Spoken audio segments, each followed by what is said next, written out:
portion this week, Shemini, which means eighth. And I think I said this last week, I don't believe it's any coincidence that the eighth falls on Pesach, or that this Pesach, the Torah portion, is called the eighth because, as we all know, I believe, eight stands for new beginnings. So why is this one called the eighth? And it's actually the opening of the Torah portion. It says the eighth, day 8, or it's the eighth day. From when? Any ideas? Well, if you go back to Exodus, the first day that they set up the tabernacle in the wilderness was the first day of the year. They had been out in the wilderness. They had left Egypt just a year prior to that, which falls on this day, Pesach. And it was Abib the first, so it was Happy New Year's to them. And then 8 days later, they had set up the temple. The glory of the Lord filled the temple, and it was so great. Pardon me, I'm trying to think of two things at once. There, got that taken care of. And then the eighth day, Moshe had ordained Aaron and his sons to the priesthood, and Aaron was the high priest. And prior to this time, I think Russ had pointed that out last night, it was Moses that did the sacrifices in that temple to sanctify the temple. And then he ordained the priests, and that was the beginning, the new beginning for Israel. Remember, they came out into the wilderness to worship God, and there was a mixed multitude. Egypt was like the center of the world at that time. There were people from all nations that came there, and people that worshiped many, many different gods in many, many different ways. And these people came to realize Yahweh is God, the one and only true God, but they didn't have a clue how to worship him. They knew how they worshiped their gods, and Yahweh was making it very clear to them, he's holy. And there's only one way to worship him, and that's his way. And he doesn't want you worshiping him the way people worship other gods.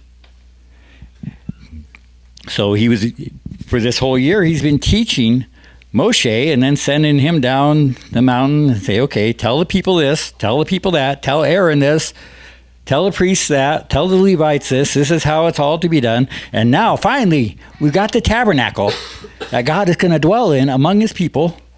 It's set up.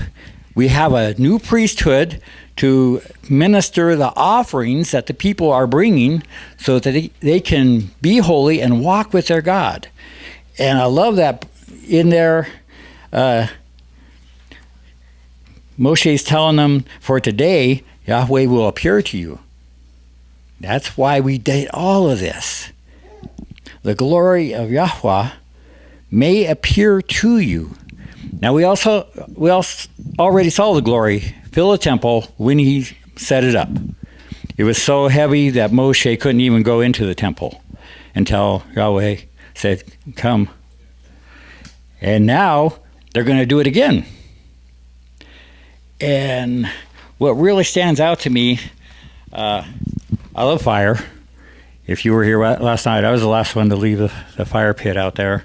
I just liked watching the flames. And it made me think of the altar, because it was a big barbecue pit, bigger than I think any of us have had, because they put whole ox on there, and one animal right after another. This thing was just humongous. And that's what happened when the glory came. It was bright. And then fire came out from Yahweh and consumed the offering on the altar, which kind of amazed me, because I know there was already fire there. They'd already lit a fire on the wood, and it was already burning. But it just came and consumed it. Kind of gives me a picture of Elijah when he was challenging the Baal worshipers, and he said, put water on it, fill a trench around it, and Yahweh appeared and consumed it. And that was his fire. And then something tragic happens in this portion.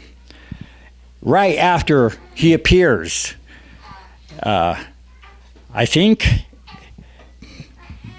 what was their name? The sons of Aaron, Nadab and Abihu. I think, and I don't know this, I wasn't there, but I know the condition of man's heart because I have a heart like that. And I think I would have been caught up in this, seeing the glory of the Lord and knowing I'm a priest and I got these new clothes and I got this fire pan. And frankly, I didn't know what a fire pan was. I've been studying that this week. But, it was one of the utensils for the altar. And I get to participate in offerings and knowing the glory of the Lord and going into the Holy Holies and blah, blah, blah, and just got excited. And it says they offered strange fire. Now, I've heard maybe they put the wrong incense on, and maybe that was. But I think, the Lord didn't say they offered strange incense. He said they offered strange fire. And they'd filled their fire pans with coals. It didn't say where they got them from, but I'm guessing, this is me, okay? I'm guessing that they got it from another fire, maybe their campfire at their house, and then they put the incense on it, and it wasn't the fire from the altar, which is what those fire pans were for. So I'm going to leave you with that teaser. Meditate on that.